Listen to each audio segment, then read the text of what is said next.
हाय developers. मैं हूं शुभम वर्मा और आज हम देखेंगे जावास्क्रिप्ट इंटरव्यू क्वेश्चन से रिलेटेड पार्ट 21। तो आइए देखते हैं। अच्छा, वीडियो स्टार्ट करने से पहले मैं आपको एक बार बताना चाहूँगा कि हमारी जो वेबसाइट है प्रोग्रामिंग पाथ की, वो लॉन्च हो चुकी है। जो वीडियो की जो उसकी लिंक होगी वेबसाइट की, वो मैं नीचे डिस्क्रिप्शन में दे दूंगा और प्रयास करूंगा कि ऊपर आई बटन में भी मैं लिंक दे दूं। तो वहाँ पे आप जा कर के और भी ज़्यादा टेक्नोलॉजीज़ के इंटरव्यू की तैयारी आप कर सकते हैं।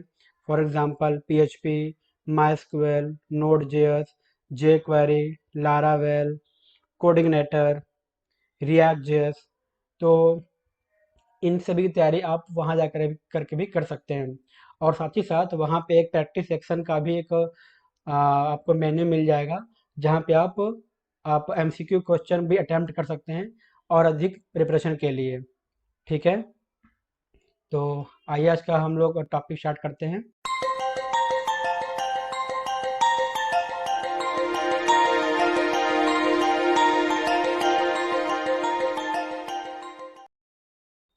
तो हमारा पहला क्वेश्चन है, व्हाट इज रेस्ट ऑपरेटर।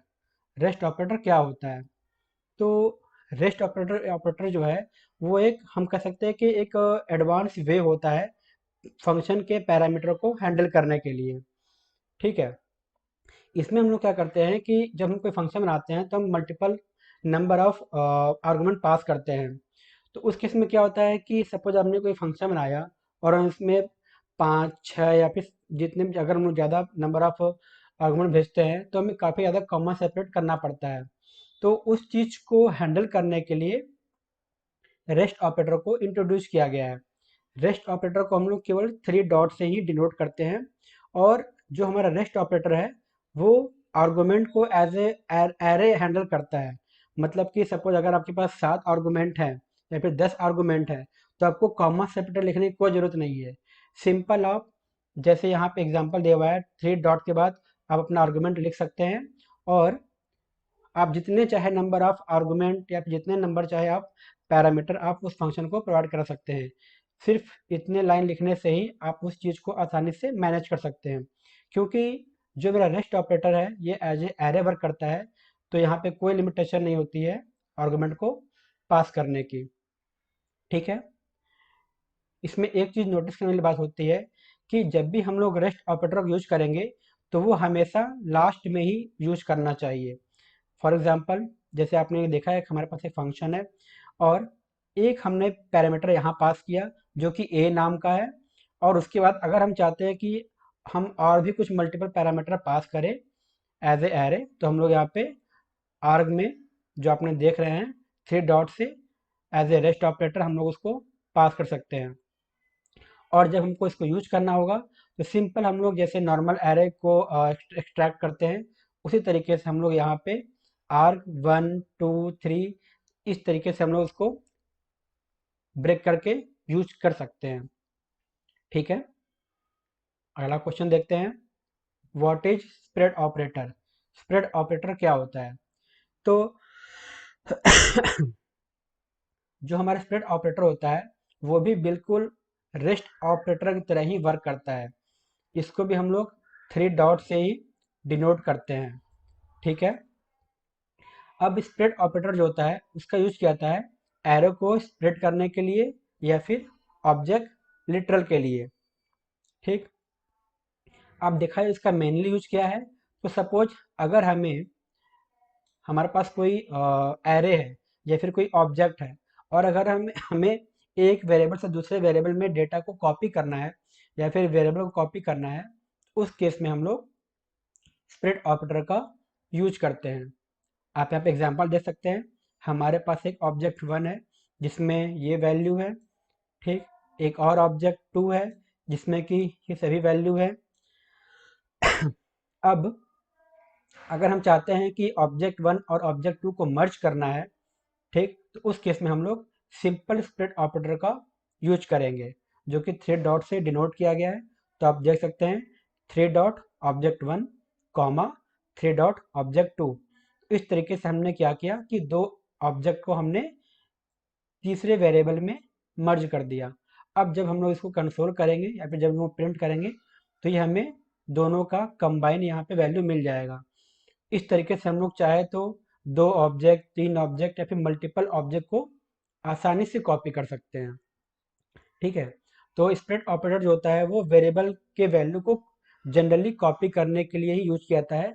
फिर चाहे हमारा डेटा जो एरे हो या फिर वो ऑब्जेक्ट हो, कोई फ़र्क नहीं पड़ता उससे। ठीक है? अगला क्वेश्चन है, what is promises in JavaScript? Sorry. तो प्रॉमिस जो है ये काफ़ी मेन क्वेश्चन माना जाता है।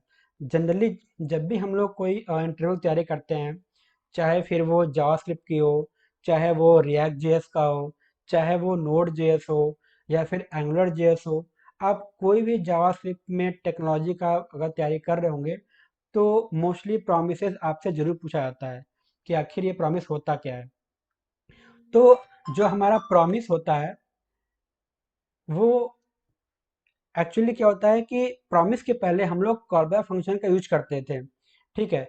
और कॉल बैक फंक्शन में एसिंक्रोनस ऑपरेशन कराने के लिए हम लोग कॉल बैक का यूज करते थे।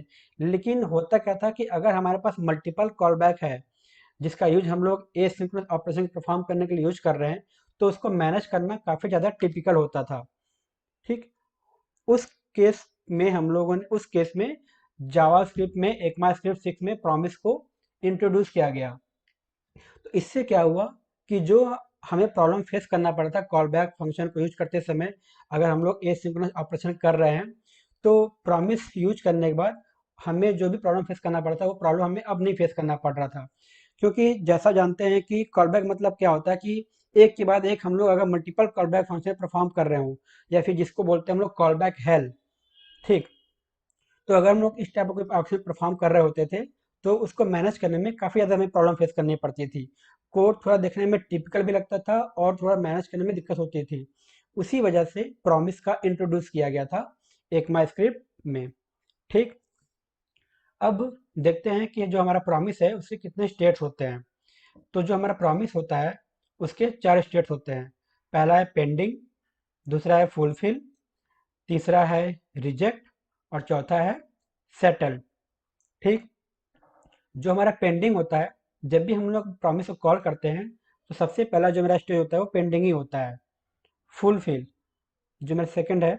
फुलफिल क्या होता है कि अगर मेरा जो प्रॉमिस है, अगर वो ऑपरेशन उसका कंप्लीट हो चुका है, मतलब सक्सेस हो चुका है, तो वो हो जाता है हमारा फुलफिल।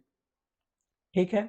लेकिन जो हमारा ऑपरेशन है, अगर वो किसी वजह से फेल्ड हो गया, ठीक, तो वो आता है रिजेक्टेड में। और जब वो रिजेक्टेड में आता है तो वो कुछ हमें रीजन भी देता है कि आखिर रिजेक्ट क्यों हुआ। ठीक है? चौथा है मेरा सेटल्ड। सेटल्ड एक्चुअली में ज़्यादा यूज़ नहीं होता है। ये केवल ये बताने के लिए यूज़ किया जाता है कि जो हमारा प्रॉमिस है वो रिजेक्ट हुआ या फुलफिल हुआ है। ठीक है? जो हमारा प्रॉमिस होता है उसमें हम मोस्टली दो तरीके के पैरामीटर का ही यूज करते हैं।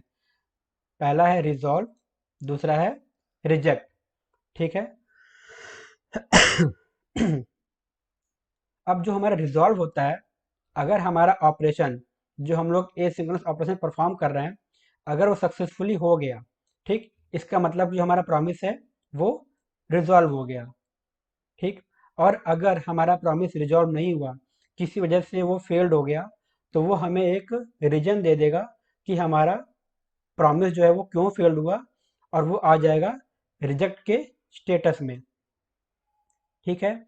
तो जनरली हम कह सकते हैं कि जो हमारा प्रॉमिस होता है वो एसिंक्रोनस ऑपरेशन को परफॉर्म करने के लिए ही यूज किया जाता है। ठीक? अब हमें प्रॉमिस तो मिल गया, अब इसको हम लोग मैनेज कैसे करेंगे? तो उस केस में हमारे पास दो तरीके के होते हैं। पहला होता है देन और दूसरा होता है कैच।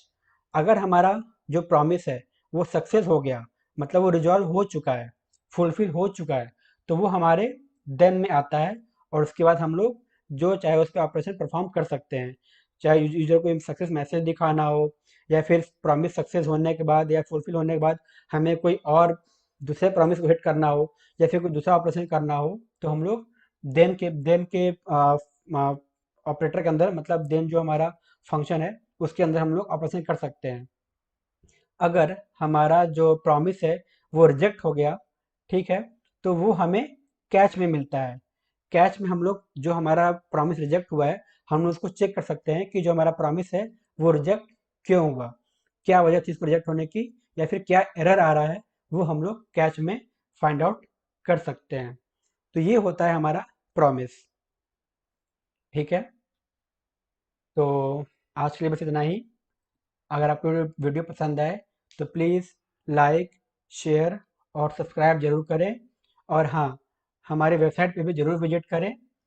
और अगर आपको कोई फीडबैक हो वेबसाइट को विजिट करने के बाद, तो प्लीज़ हमें फीडबैक ज़रूर प्रोवाइड करें, जिससे हमें और ज़्यादा अपने वेबसाइट को इम्प्रूव करने में भी थोड़ी सहायता हो जाएगी कि हमें और क्या-क्या चीज़ें उसमें इम्प्रूव करनी है और क्या-क्या हमें मॉडिफिकेशन हमको करना है।